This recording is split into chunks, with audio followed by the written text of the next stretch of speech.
só, pessoal. Uma nova canetada, pelo visto, liberou várias canetinhas. E, claro, eu me refiro às canetinhas de emagrecimento. O combate à obesidade ganhou mais um aliado, dessa vez formalmente, oficialmente, agora é oficial. A Anvisa aprovou o Mounjaro como tratamento para a perda de peso, olha só.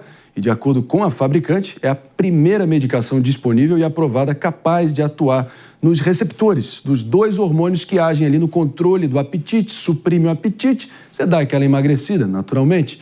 E olha, para entendermos melhor o uso correto desse medicamento, apesar da aprovação, claro que com acompanhamento médico e essa chancela médica é sempre ideal, proponho que a gente traga aqui para um bate-papo mais do que importante com o endocrinologista Francisco Tostes, que está aqui com a gente, doutor Francisco Tostes. Beleza, doutor? Muito bom dia, obrigado pela presença.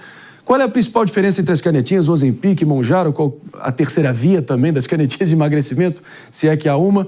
Até porque já está mais do que popularizado, a gente já viu promessa de político populista querendo colocar o Ozempic no sistema público. Faz sentido para você? E o que essa decisão da Anvisa muda em termos do paradigma para o acesso a essas canetinhas? Vai que é sua, bom dia.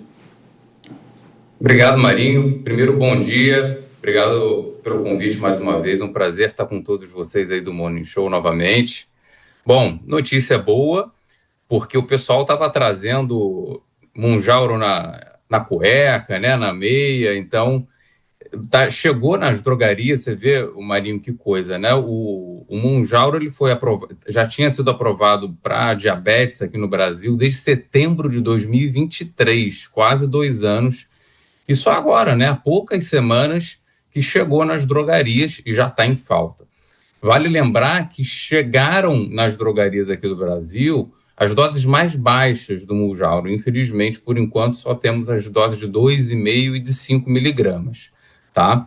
Mas falando um pouquinho sobre o Mounjaro, ele realmente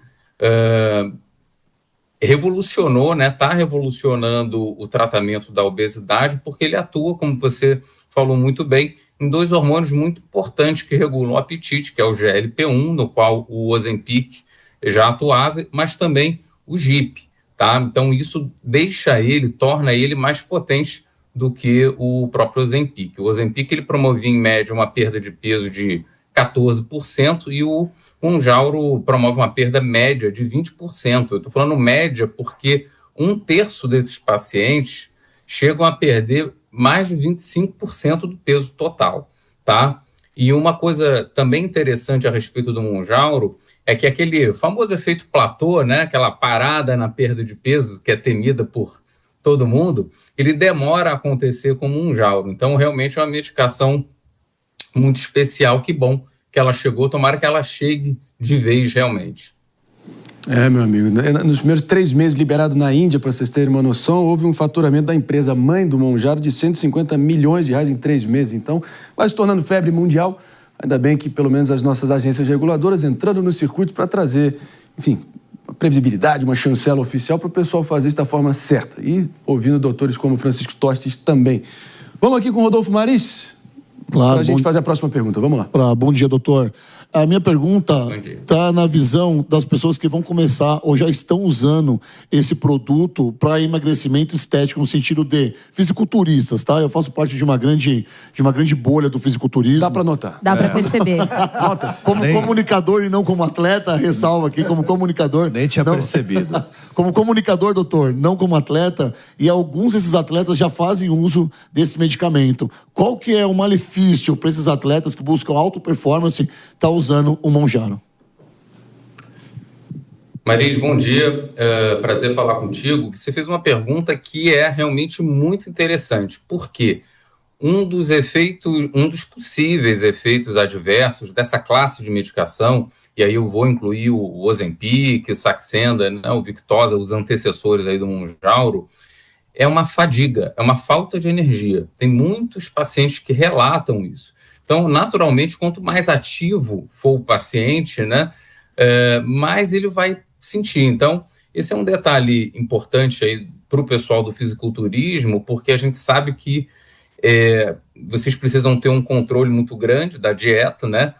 Muitos dizem que o fisiculturismo é mais dieta do que treino, mas realmente tem que se medir aí o quanto que esse tipo de medicação pode acabar interferindo na performance ali dos treinos, tá?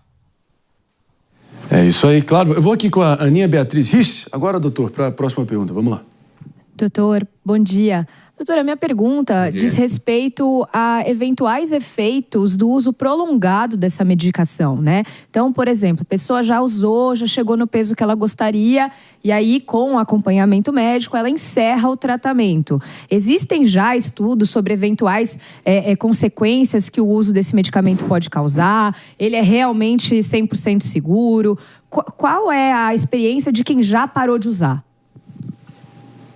A tua pergunta foi excelente também, pelo seguinte, no emagrecimento, a gente tem que desvincular aquela ideia de que cruzou-se a linha de chegada, atingiu-se o peso desejado, acabou o tratamento.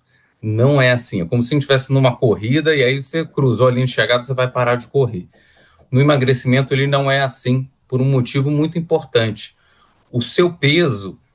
o seu corpo ele tem uma memória muito boa do seu peso maior. Então, ele, durante algum tempo, ele vai tentar devolver a gente para aquele peso. Por isso que tantos sofrem com efeito sanfona, porque eles param de fazer o tratamento medicamentoso e também as intervenções, seja na alimentação, seja no exercício físico, que levaram ele a perder peso. Só que no momento que não podia ser pior, porque dentro do corpo dessa pessoa uma série de contramedidas já estão acontecendo para devolvê-la ali para aquele peso, seja deixando o metabolismo mais lento, seja hiperestimulando as vias do apetite. Então, realmente a interrupção ou o desmame, né, que viria antes da interrupção, ele precisaria ser realmente muito bem acompanhado pelo médico e, eventualmente, até pensar em trocas por medicações menos potentes, por exemplo, porque é óbvio que a gente tem que pensar na viabilidade financeira, afinal de contas, são medicações muito caras. Agora, falando sobre segurança, sim, são medicações seguras, apesar da gente volta e meia escutar cabeça de Ozempic, cabelo de Ozempic, pé de Ozempic, né, um monte de coisas, são medicações muito seguras. O próprio Mounjaro está vindo aí de 7 anos de estudo em populações grandes.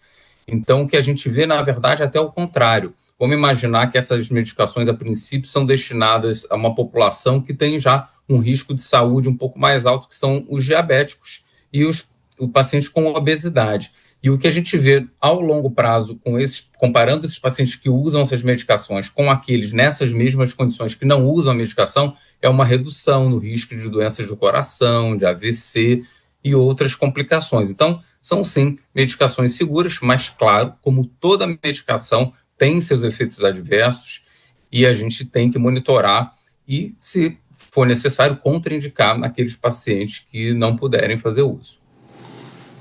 Meus amigos, e a própria farmacêutica Eli Lilly, né? Eli Lilly, né? Que tem, claro, uma sucursal importante aqui no Brasil, tendo realmente o aumento da receita dessa empresa a nível global aqui no Brasil, já não poderia ser diferente, percebendo que biotecnologia é uma fortuna líquida, né? Não é só uma cura, mas pode ser uma fortuna líquida, dado que, Mano Ferreira, a receita projetada é de 58 bi a 61 bilhões de dólares para 2025. Claro que isso impulsionado pelos medicamentos de LP1, como Mounjaro e Zepbound, que representa quase 40% da receita desse mega conglomerado farmacêutico global. Então, oferta e demanda, a lei imutável da oferta e demanda se provando mais uma vez na realidade. David, tem um rápido comentário? Não, eu ia falar, não fica divulgando muito não, senão daqui a pouco vai ser taxado e vai aumentar ainda mais o preço. Isso aí, iminente. Não me surpreenderia. Doutor Francisco Tó, a gente agradece demais aqui a tua presença, sempre didático, sempre dando papo reto aqui para a nossa audiência ficar bem, saber onde está pisando, sua presença aqui sempre agregando. Obrigado.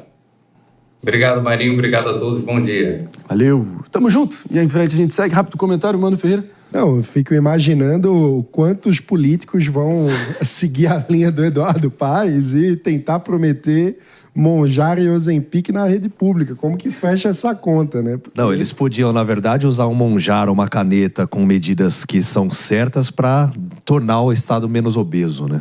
É isso aí. O Estado tem que ir só com bariátrica dele. Não, é isso. O Monjaro não adianta. É bariátrica. Esse tipo de medicamento que é GLP-1, parece nome de emenda, né? Parece nome de mais gasto, né? GLP-1, a emenda GLP-1. Mas, enfim, é realmente a solução para a obesidade para muitas pessoas, mas pelo amor que vocês tenham a Deus, consultem um especialista antes de dar esse passo na vida de vocês.